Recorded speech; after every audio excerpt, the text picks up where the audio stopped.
नमस्कार दोस्तों, स्वागत करते हैं आप सभी का। दोस्तों, बिहार दरोगा मेंस का प्रैक्टिस आप सभी लोग को एक दिन में 2 से 3 प्रैक्टिस सेट प्रोवाइड किया जा रहा है, क्योंकि आप सभी लोग का जो एग्जाम का डेट सभी को पता ही होगा 11 अक्टूबर है। अब से आपका 24 से 25 दिन ही बचा हुआ है, तो जितना आप प्रैक्टिस करेंगे उतना आपको बेहतर होगा। रिवीजन ज़्यादा करते रहिए, क्योंकि जितना रिवीजन करेंगे उतना आपको जो भूला हुआ है, कन्फ्यूज है, वो दूर हो पाएगा। क्योंकि एग्जाम में कन्फ्यूजन थोड़ा बहुत बना ही रहेगा, तो उससे पहले अगर आप रिवाइज कर लेंगे तो बेहतर होगा।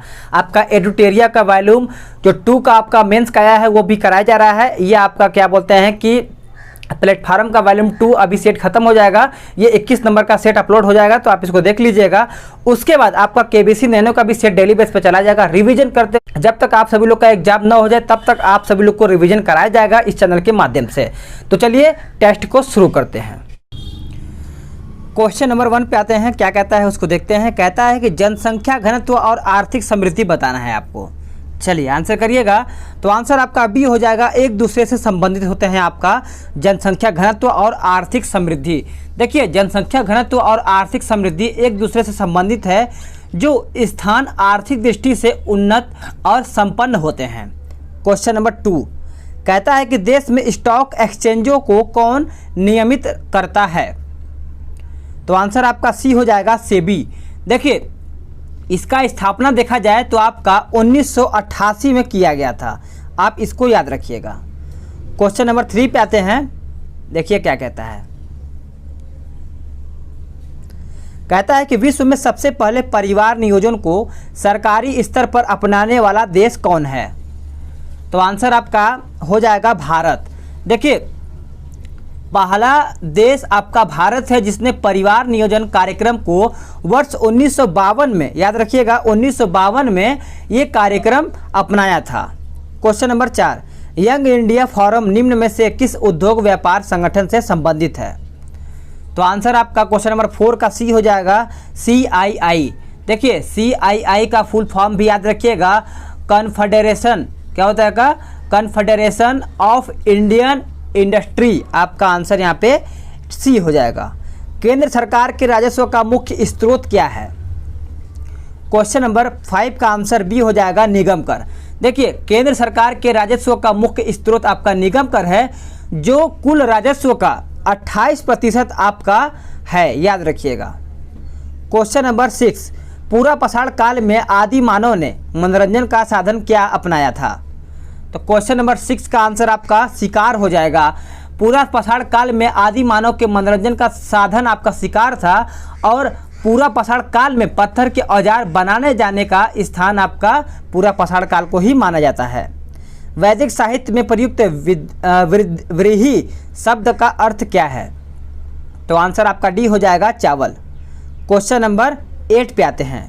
भगवान बुद्ध के उपदेशों का संग्रह क्या है। उपदेशों का संग्रह पूछा गया है, तो आंसर याद रखिएगा आपका सुत्त पिटक हो जाएगा। देखिए, बौद्ध धर्म के संस्थापक सभी को पता ही होगा गौतम बुद्ध हैं, और इनका जन्म 563 ईसा पूर्व में हुआ था। कपिल वस्तु के लुम्बिनी नामक स्थान पर इनका जन्म हुआ था, याद रखिएगा। क्वेश्चन नंबर 9 सम्राट अशोक ने अपने शिलालेखों में अपने समकालीन दक्षिण के किस राजा का उल्लेख नहीं किया था। तो क्वेश्चन नंबर 9 का आंसर आपका कुषाण हो जाएगा। देखिए, अशोक ने अपने दूसरे शिलालेख में दक्षिण का शिलालेख यानी पांड्य और सत्यपुत्र, केरल पुत्र आदि राज्यों का उल्लेख किया था, लेकिन कुषाण राज्य का उल्लेख यहाँ पे नहीं किया था। महान तमिल साहित्य शिल्पाधिकारम के रचयिता कौन हैं। चलिए आंसर करिएगा।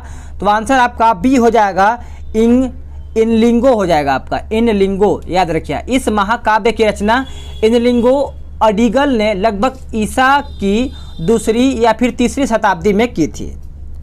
क्वेश्चन नंबर 11 पे आते हैं। क्या कहता है देखते हैं कि प्राचीन काल में मनुष्य द्वारा उपजाए गए गेहूं और जौ की फसलों के संदर्भ में निम्न में से कौन सा कथन सत्य है। चलिए आंसर करिएगा। तो आंसर आपका ऑप्शन ए हो जाएगा, केवल 1 हो जाएगा, यानी मनुष्य द्वारा सर्वप्रथम इन्हीं फसलों को उपजाने की शुरुआत की गई थी। क्वेश्चन नंबर 12 सर्वप्रथम सेना को वेतन देने की प्रणाली की शुरुआत किसने किया। चलिए, तो आंसर आपका 12 का बी हो जाएगा, अलाउद्दीन खिलजी। देखिए, इसकी शुरुआत अलाउद्दीन खिलजी किया था। कि सेनाओं को नगद वेतन देने का, याद रखिएगा। क्वेश्चन नंबर 13, सिक्कों से संबंधित मिसल बताना है आपको। तो आंसर आपका ए हो जाएगा योद्धाओं का समूह, ये आपका आंसर हो जाएगा। क्वेश्चन नंबर 14, बेल्बी आयोग के सदस्य के रूप में निम्न में से कौन सा इंग्लैंड यानी कौन इंग्लैंड गए हुए थे? तो ये तो सभी को आंसर क्लियर ही होना चाहिए, आपका गोपाल कृष्ण गोखले हो जाएगा, यानी 14 का आंसर आपका डी हो जाएगा। चलिएगा, अब आते हैं क्वेश्चन नंबर 15 पे। किसने कहा था कि भारत को एकजुट होने और एक बार फिर से अपने बल से संपूर्ण विश्व पर विजय प्राप्त करनी है? तो ये किसने कहा था? तो ये कहा था स्वामी विवेकानंद जी ने। देखिए, भारत को एकजुट होना और एक बार फिर से अपने बल से संपूर्ण विश्व पर विजय प्राप्त करना, ये विवेकानंद जी द्वारा कहा गया था। भारत में सचिव पद किसके द्वारा निर्मित किया जाता है या फिर निर्मित किया गया है? तो आंसर आपका बी हो जाएगा, भारत सरकार अधिनियम 1858 के द्वारा। निम्न में से कौन आईएनए से संबंधित नहीं थे? आईएनए से संबंधित नहीं थे तो आंसर याद रखिएगा आर.सी. दत्त हो जाएगा। देखिए, द्वितीय विश्व युद्ध के दौरान जो 1942 में जापान की सहायता से टोक्यो में रासबिहारी बोस ने भारत को अंग्रेजों के कब्जे से स्वतंत्र कराने के लिए आज़ाद हिंद फौज या फिर इंडियन नेशनल आर्मी का गठन किया था। क्वेश्चन नंबर 18 पे आते हैं कि निम्नलिखित घटनाओं का कालानुक्रम सजाइए। चलिए आंसर करिएगा। क्वेश्चन नंबर 18 का आंसर सभी का सही आना चाहिए। तो देखिए, उत्तर आपका ए हो जाएगा 4, 3, 2, 1। देखिए, आपका याद रखिएगा सालाबाई की संधि कब हुआ था? ये आपका 1782 में ये आपका सालाबाई की संधि हुआ था। और बात करें आपका मंगलौर की संधि कब हुआ था? 1784 में आपका ये हुआ था। अगर बात करें आपका अमृतसर की संधि तो ये आपका 1809 में हुआ था। अगर बात करें सुगौली की संधि तो ये आपका 1816 में हुआ था। तो आप इनको सन के हिसाब से याद रखेंगे तो और भी बेहतर होगा। प्रस्तावना का वह प्रावधान जो सभी वयस्क नागरिकों को मतदान का अधिकार प्रदान करता है वह क्या कहलाता है? तो आंसर आपका 19 का बी हो जाएगा, लोकतंत्र कहलाता है। आप इसको याद रखिएगा। क्वेश्चन नंबर 20, भारतीय प्रशासनिक ढांचा का मॉडल निम्न में से किस देश से लिया गया है? तो करेक्ट आंसर आपका बी हो जाएगा, ग्रेट ब्रिटेन आपका आंसर यहाँ पे हो जाएगा क्वेश्चन नंबर 20 का। चलिएगा, क्वेश्चन नंबर 21 पे आते हैं। क्या कहता है उसको देखते हैं। कहता है बिहार राष्ट्रभाषा परिषद पटना का गठन किस वर्ष किया गया? तो आंसर आप याद रखिएगा 1950 ईस्वी हो जाएगा। क्या हो जाएगा? 1950 ईस्वी। अगर इसके संस्थापक देखा जाए तो फादर कामिल बुल्की इसके संस्थापक माने जाते हैं। मूलभूत मौलिक अधिकारों का प्रमुख उद्देश्य क्या है? तो आंसर आपका बी हो जाएगा, व्यक्तिगत स्वतंत्रता को सुनिश्चित करना। क्या हो जाएगा? ऑप्शन बी आपका राइट आंसर हो जाएगा। क्वेश्चन नंबर 23, भारतीय संविधान निर्माताओं के मन तथा आदर्शों की झलक दिखती है किसमें? तो ये आपका दिखता है प्रस्तावना में। देखिए, भारतीय संविधान के निर्माताओं के मन तथा आदर्शों की झलक के प्रस्तावना में मिलती है। उच्च न्यायालय के अनुसार प्रस्तावना संविधान निर्माताओं के विचारों को जानने की कुंजी मानी जाती है। ग्राम पंचायत चुनाव कराने का सर्वप्रथम निर्णय किसके द्वारा लिया जाता है? चलिए आंसर करिएगा। तो 24 का आपका आंसर डी हो जाएगा, राज्य सरकार के द्वारा। याद रखिएगा, जो निर्वाचन आयोग से पृथक संबंधित राज्य सरकारों के नियंत्रण में कार्य करता है। उपराष्ट्रपति को पद से हटाने का संकल्प किसके द्वारा पेश किया जाता है? तो करेक्ट आंसर आपका ऑप्शन ए हो जाएगा, राज्यसभा। देखिए, जिसे राज्यसभा के बहुमत सदस्यों ने पारित किया हो एवं जिससे लोकसभा भी सहमत हो। क्वेश्चन नंबर 26, कौन सा अधिकार सर्वोच्च न्यायालय को प्राप्त है? कौन सा अधिकार सर्वोच्च न्यायालय को प्राप्त है? तो आप याद रखिएगा, न्यायिक पुनरीक्षण हो जाएगा। देखिए, भारतीय संविधान के अनुच्छेद 137 में, याद रखिएगा 137 में सर्वोच्च न्यायालय को न्यायिक पुनरीक्षण का अधिकार प्राप्त है। तदर्थ का तात्पर्य क्या है? यानी तदर्थ का अर्थ पूछा गया है। तो 27 का आंसर आपका हो जाएगा, इस उद्देश्य के अतिरिक्त व्यवस्था, यानी सी आपका आंसर हो जाएगा। क्वेश्चन नंबर 28, राज्य के राज्यपाल की सेवानिवृत्ति की आयु क्या है? चलिए आंसर देखते हैं। तो इसका आंसर आपका डी हो जाएगा, उपयुक्त में से कोई नहीं। देखिए राज्य के राज्यपाल की नियुक्ति राष्ट्रपति द्वारा की जाती है, ये तो सभी को पता होगा, लेकिन ये पॉइंट याद रखिएगा कि ये राष्ट्रपति के प्रशासनिक अपने पद पर बने रहते हैं। क्वेश्चन नंबर 29, किसी राज्य के विधान सभाओं में कम से कम कितने सदस्य हो सकते हैं? चलिए आंसर करिएगा। तो आंसर आपका 29 का ऑप्शन ए हो जाएगा 60। क्या हो जाएगा? 60 आपका आंसर हो जाएगा। देखिए अब बात करें संविधान के अनुच्छेद 170(1) के अनुसार किसी राज्य में विधानसभा सदस्यों की अधिकतम संख्या देखा जाए तो 500 होता है और न्यूनतम देखा जाए तो 60 होता है। आप इनको याद रखिएगा। वोट देने का अधिकार किस प्रकार का अधिकार है? वोट देने का अधिकार किस प्रकार का अधिकार है? तो याद रखिएगा ये आपका कानूनी अधिकार है। क्वेश्चन नंबर 31, हिमालय के प्रादेशिक विभाजन के फलस्वरूप पंजाब हिमालय का विस्तार है। तो आंसर आपका डी हो जाएगा, सतलज और सिंधु नदियों के मध्य। देखिए पंजाब हिमालय सतलज और सिंधु नदी है और कुमायूं हिमालय का देखा जाए तो आपका सतलज और काली नदी हो जाएगा। अब आते हैं क्वेश्चन नंबर 32 पे। ग्रेट बैरियर रीफ ऑस्ट्रेलिया के किस तट पर क्षेत्र में स्थित है? तो आंसर आपका ए हो जाएगा, उत्तर पूर्वी तट पर। देखिए ऑस्ट्रेलिया के पूर्वी तट पर स्थित ग्रेट बैरियर रीफ दुनिया की सबसे बड़ी और प्रमुख अवरोधक प्रवाल भित्ति है। यह ऑस्ट्रेलिया के क्वींसलैंड उत्तर पूर्वी तट में मरीन पार्क के समांतर 1200 मील तक फैली हुई है। 1200 मील तक। क्वेश्चन नंबर 33 कहता है निम्न में से किस फसल में बुआई तथा कटाई के बीच सर्वाधिक अंतराल होता है? चलिए आंसर करिएगा। तो 33 का आपका आंसर सी हो जाएगा, गन्ना। गन्ना आपका आंसर यहाँ पे हो जाएगा। हिमालय नदियों की प्रमुख विशेषताएं क्या है? तो आंसर आपका बी हो जाएगा, यानी इसमें जल का प्रभाव 12 मासी होता है। बी आपका करेक्ट आंसर हो जाएगा। क्वेश्चन नंबर 35 पारिस्थितिकी तंत्र की विशेषताएं कौन सा सही नहीं है? तो आंसर आपका सी हो जाएगा, पारिस्थितिकी तंत्र प्राकृतिक संसाधन तंत्र होते हैं। ये आपका गलत है। देखिए पारिस्थितिकी शब्द का प्रयोग सर्वप्रथम हैकल ने 1869 में किया था। आप इसको याद रखिएगा। Question number 36 national would fossil park कहाँ पर स्थित है? तो आंसर याद रखिएगा, ये आपका जैसलमेर में पड़ता है आपका। इसमें करोड़ों वर्ष पुराने पेड़ पौधों के जीवाश्म पाए जाते हैं। आप इसको याद रखिएगा। क्वेश्चन नंबर 37 भारत में निम्न में से किस राज्य का सोने के उत्पादन में लगभग एकाधिकार है? तो करेक्ट आंसर आपका डी हो जाएगा, कर्नाटक। देखिए अगर यहाँ कुल उत्पाद देखा जाए लगभग में तो आपका 90% आपका कुल उत्पाद होता है। क्वेश्चन नंबर 39 कहता है कि दक्षिण भारत की नदियां प्रमुख रूप से निम्न में से कौन सा अपवाह तंत्र रखती हैं? चलिए आंसर करिएगा। तो 38 का आपका आंसर सी हो जाएगा, वृक्षानुमा आपका यहाँ पे आंसर हो जाएगा। क्वेश्चन नंबर 39 नीचे दिए गए कूट से निम्न पहाड़ियों का दक्षिण से उत्तर की ओर बढ़ते हुए सही क्रम बताइए। तो करेक्ट आंसर आपका हो जाएगा ऑप्शन बी, यानी 1 2 4 3, यानी सतमाला पहाड़ियाँ, कैमूर पहाड़ियाँ और आपका नागा पर्वत और पीर पंजाल श्रेणियाँ। इस तरीके से आपका क्वेश्चन नंबर 39 का ऑप्शन बी राइट आंसर हो जाएगा। हिमालय की रचना समांतर वलय श्रेणियों से हुई है, जिसमें से प्राचीनतम श्रेणी कौन सा है?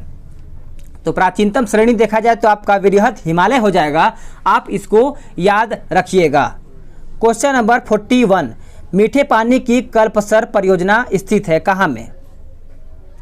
तो आंसर आपका डी हो जाएगा, गुजरात में स्थित है, जिससे ज्वारीय शक्ति उत्पन्न की जाती है।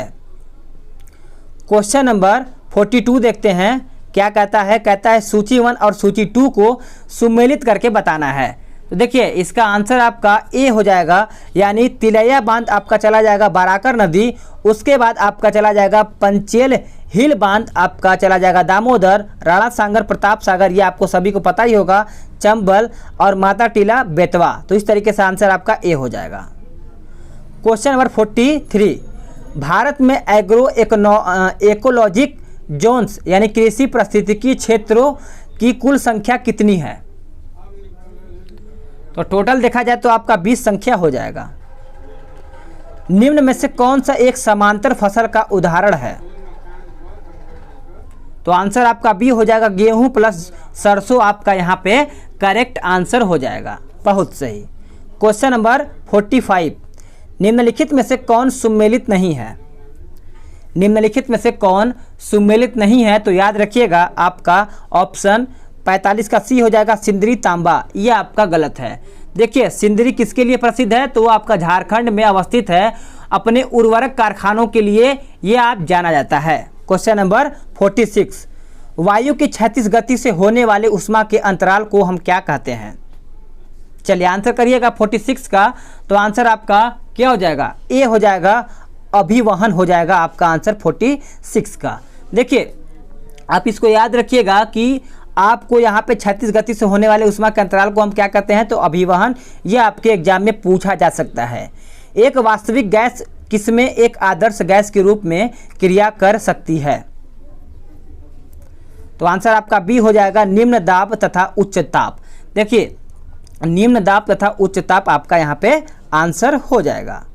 क्वेश्चन नंबर 48, श्वेत प्रकाश कितने रंगों का मिश्रण होता है? श्वेत प्रकाश कितने रंगों का मिश्रण होता है? तो याद रखिएगा 7 रंगों का मिश्रण होता है। आप सातों रंग याद रखिएगा, आपका बैगनी, नीला, आसमानी, हरा पीला और नारंगी लाल हो जाएगा आप सभी लोगों का यहाँ पे आंसर। वह लेंस जो किरणों को एकत्रित करता है उसे हम क्या कहते हैं? चलिए आंसर करिएगा। तो आंसर आपका 49 का ए हो जाएगा, यानी अभिसारी लेंस आप सभी लोगों का हो जाएगा। देखिए उत्तल लेंस या फिर अभिसारी लेंस वह होता है जो प्रकाश की किरणों को एक जगह पर फोकस या फिर एकत्रित करता है। ठीक है, याद रखिएगा। क्वेश्चन नंबर 50 क्या कहता है कि परावर्तन के नियम के अनुसार आपको क्या होता है? तो आंसर आपका सी हो जाएगा। क्या हो जाएगा? आपतन कोण परावर्तन कोण के बराबर होता है। आप इसको याद रख सकते हैं। अब आते हैं क्वेश्चन नंबर 51 पे। किसी ठोस पदार्थ के द्रव्य में परिवर्तित हुए बिना सीधे गैसीय अवस्था में परिवर्तित हो जाने की प्रक्रिया निम्नलिखित में से क्या कहलाती है? चलिए आंसर करिएगा। तो आंसर आपका बी हो जाएगा, ऊर्ध्वपातन। देखिए आप ये पॉइंट याद रखिएगा, किसी ठोस पदार्थ के द्रव्य परिवर्तित हुए बिना ही सीधे गैसीय अवस्था में परिवर्तित होने अथवा किसी पदार्थ या फिर अवस्था से सीधे ठोस में बदल जाने की प्रक्रिया को ही हम ऊर्ध्वपातन कहलाते हैं। क्वेश्चन नंबर 52 क्या कहता है? कहता है कोलाइडल विलयन के संदर्भ में निम्न कथन पर विचार कीजिए। चलिए विचार कीजिए और आंसर करिए। तो आंसर आपका यहाँ पे बी हो जाएगा, 2, 3, 4, यानी यह विलयन टिंडेन प्रभाव दर्शाता है और कोलाइडल कण प्रकाश की किरणों को फैला देता है। दूध तथा पानी का मिश्रण कोलाइडल विलयन का उदाहरण है। मनुष्य को ध्वनि कंपन की अनुभूति किस आवृत्ति सीमा में होती है? चलिए आंसर करिएगा। तो आंसर आपका 53 का डी हो जाएगा, 20 से 20,000 हर्ट्ज। याद रखिएगा सभी का यहाँ पे आंसर सही होना चाहिए। चलिए नेक्स्ट क्वेश्चन है क्वेश्चन नंबर 54। एक पहिया की गाड़ी किसका उदाहरण है? एक पहिए के गाड़ी किसका उदाहरण है? तो याद रखिएगा श्रेणी सेकंड लेटर आपका लीवर आपका यहाँ पे आंसर हो जाएगा, यानी 54 का आंसर यहाँ पे क्या हो जाएगा? 54 का आंसर यहाँ पे बी हो जाएगा। देखिए नींबू निचोड़ने की मशीन, कूड़ा ढोने की एक पहिया की गाड़ी, ये सभी द्वितीय उत्तोलक का उदाहरण है। आप इसको याद रखिएगा। Question number 55। एक जूल किसके बराबर होता है? एक जूल किसके बराबर होता है? तो न्यूटन मीटर के बराबर होता है, यानी आपका आंसर 55 का ए हो जाएगा। किसी तीर के एक सिरे को धनुष की तनित डोरी पर रख कर खींचने में उसमें ऊर्जा संचित हो जाती है। यह ऊर्जा कौन सी है? ये तो इंपॉर्टेंट क्वेश्चन है, आंसर सभी का सही होना चाहिए। यह आपका ऊर्जा है स्थितिज ऊर्जा। याद रखिएगा। देखिए यही ऊर्जा डोरी छोड़ने पर तीर को गतिज ऊर्जा प्रदान करती है। किसी वस्तु की गतिज तथा स्थितिज ऊर्जाओं के योग को उसकी कुल यांत्रिक ऊर्जा कहते हैं। प्रकाश से विद्युत प्रभाव की खोज निम्नलिखित में से किसने की? तो आंसर आपका 57 का सी हो जाएगा, हेनरिक रुडोल्फ हर्टज आपका यहाँ पे आंसर हो जाएगा। याद रखिएगा सभी लोग। निम्न में से किस खनिज में ऑक्सीजन नहीं होते हैं? निम्न में से किस खनिज में ऑक्सीजन नहीं होते हैं? तो आंसर आप याद रखिएगा क्रायोलाइट आप सभी लोगों का आंसर यहाँ पे राइट आंसर हो जाएगा। अधातुओं में निम्न में से कौन सा गुण धर्म सामान्यतः पाया जाता है? तो 59 का आपका आंसर यहाँ पे भंगुरता हो जाएगा। क्या हो जाएगा? भंगुरता। देखिए आवर्त सारणी के प्रत्येक तत्व अपने रासायनिक और भौतिक गुणों के आधार पर धातु तथा अधातु श्रेणी में वर्गीकृत किया जा सकता है। याद रखिएगा। निम्नलिखित में से किसका उपयोग अग्निशामक के रूप में किया जाता है? तो आंसर आपका सी हो जाएगा, बेकिंग सोडा। क्या हो जाएगा? बेकिंग सोडा आपका यहाँ पे आंसर हो जाएगा। क्वेश्चन नंबर 61, ग्लूकोज किसका एक प्रकार है? ग्लूकोज किसका एक प्रकार है? तो आंसर याद रखिएगा हेक्सोस शर्करा हो जाएगा। अगर ग्लूकोज का आणविक सूत्र देखा जाए तो आपका C6H12O6 आपका हो जाएगा आणविक सूत्र। सीसा पेंसिल में सीसा का प्रतिशत कितना होता है? चलिए आंसर करिएगा। तो आंसर आपका ए हो जाएगा 0%। देखिए सीसा पेंसिल में सीसा नहीं होता है। जब ग्रेफाइट को मोम के साथ मिलाया जाता है तो सीसा पेंसिल बनता है। याद रखिएगा। क्वेश्चन नंबर 63, मानव अस्थि का सबसे प्रमुख घटक कौन सा है? मानव अस्थि का सबसे प्रमुख घटक कौन सा है? तो याद रखिएगा आंसर आपका कैल्शियम हो जाएगा सभी लोगों का। क्वेश्चन नंबर 64, वयस्क पुरुषों में आरबीसी की सामान्य संख्या कितनी होती है? चलिए आंसर करिए। तो आंसर आपका हो जाएगा क्या? डी 5.4 मिलियन आपका हो जाएगा। याद रखिएगा। अगर वयस्क महिलाओं में देखा जाए तो 4.8 होता है यहाँ पे मिलियन। निम्नलिखित में से कौन सी ग्रंथि वृद्धि हार्मोन का रिसाव करती है? तो आंसर आपका हो जाएगा 65 का ऑप्शन बी पीयूष ग्रंथि। देखिए यह मनुष्यों और अन्य जानवरों में वृद्धि कोशिकाएं प्रजनन और पुनर्निर्माण को प्रोत्साहित करता है। वृद्धि हार्मोन एक 191 अमाइनो अम्लों वाला एक श्रृंखला पॉलीपेप्टाइड होता है। कॉकरोच जल में जीवित नहीं रह सकता क्योंकि उसका श्वसन अंग क्या है? चलिए आंसर करिएगा। तो आंसर आपका 66 का बी हो जाएगा वातक। ठीक है।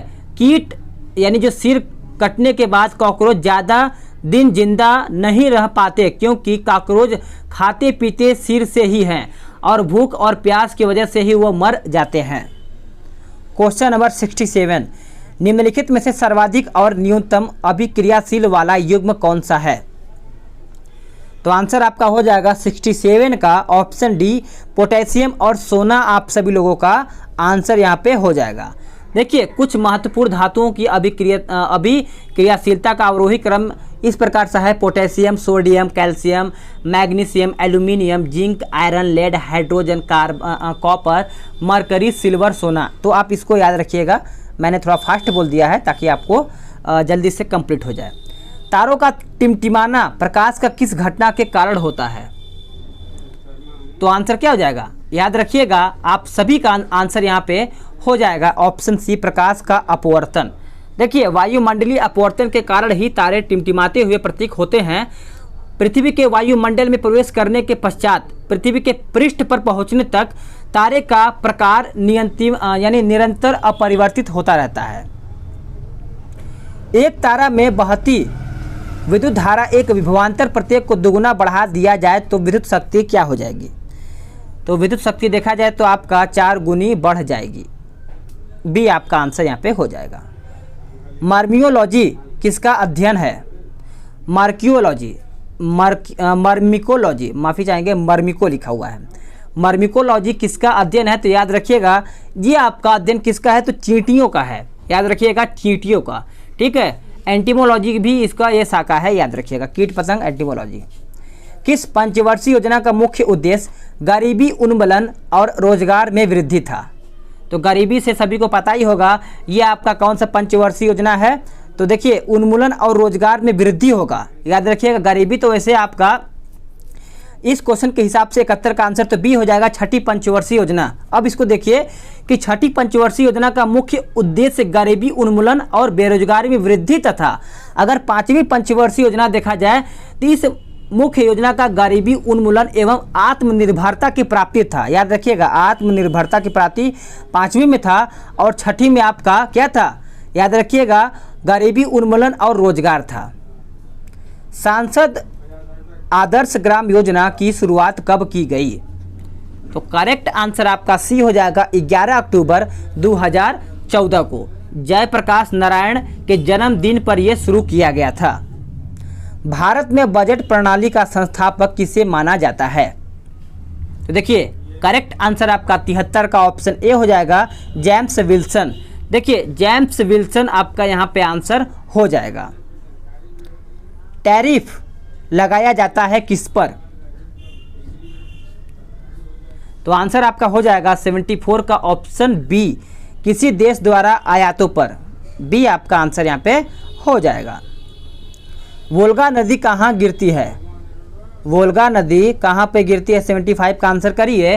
तो आंसर आपका बी हो जाएगा, कैस्पियन सागर में। 75 का आंसर आपका बी हो जाएगा। देखिए वोल्गा नदी यूरोप की एक नदी है, याद रखिएगा कहाँ की नदी है? यूरोप की। 76 से आते हैं, देखते हैं किगाली किस देश का राजधानी है? किगाली, याद रखिएगा आंसर आपका बी हो जाएगा, रवांडा का। याद रखिएगा कहाँ का हो जाएगा? रवांडा का। और बात करेंगे यहाँ पे युगांडा आपका कंपाला हो जाएगा, सेनेगल आपका डकार हो जाएगा। क्वेश्चन नंबर 77 कहता है एसबीआई के नए अध्यक्ष किसे नियुक्त किया गया है? तो ये तो सभी को पता ही होगा, दिनेश कुमार खरा को नियुक्त किया गया है एसबीआई के नए अध्यक्ष के रूप में। ये रजनीश कुमार का स्थान लेंगे, ठीक है, इसके पहले रजनीश कुमार थे। आईसीसी क्रिकेट वर्ल्ड कप 2023 का आयोजन कहाँ किया जाएगा? चलिए आंसर करिएगा। तो आंसर आपका सी हो जाएगा, भारत में किया जाएगा। अब आएगा 79, कहता है वेलोड्रम किस खेल का खेल परिसर है? चलिए आंसर आपका क्या हो जाएगा? सी हो जाएगा, यानी साइकिलिंग आपका यहाँ पे आंसर हो जाएगा 79 का। अब आता है क्वेश्चन नंबर 80, कहता है कि निम्न में से कौन सुमेलित नहीं है? चलिए बताइएगा कि इनमें से कौन सुमेलित नहीं है। तो आंसर आपका बी हो जाएगा, लिपू लेक दर्रा उत्तर प्रदेश। ये तो आपको सामने ही दिख रहा है, ये गलत है, ये आपका उत्तराखंड में है, याद रखिएगा उत्तराखंड में। बाकी आप सभी लोग का ए सी डी सही है। 81 भी देख लेते हैं, 81 भी है कि मध्यकाल में रहट का प्रयोग किस कार्य के लिए किया जाता था? तो 81 का आंसर आपका क्या हो जाएगा? 81 का आंसर आपका डी हो जाएगा, यानी सिंचाई के लिए। तो दोस्तों आप सभी लोग का सेट में डेली बेस पे चला रहा हूँ, प्लस ज़्यादा सेट चला रहा हूँ ताकि आप सभी लोग का जो प्रैक्टिस है वो बेहतर हो पाए। और हाँ, आप सभी लोग के लिए शुभकामनाएं हैं कि आप सभी लोग जाइए, एग्ज़ाम दीजिए और अपना सिलेक्शन बेहतर कीजिए और माता पिता का नाम रोशन कीजिए, क्योंकि आप सभी लोग भी बहुत दिनों से मेहनत कर रहे हैं, तो इस बार सिलेक्शन मिलना चाहिए। तो चलिए आज के लिए इतना ही, नेक्स्ट वीडियो में जल्द ही मिलेंगे, तब तक के लिए जय हिंद, वंदे मातरम।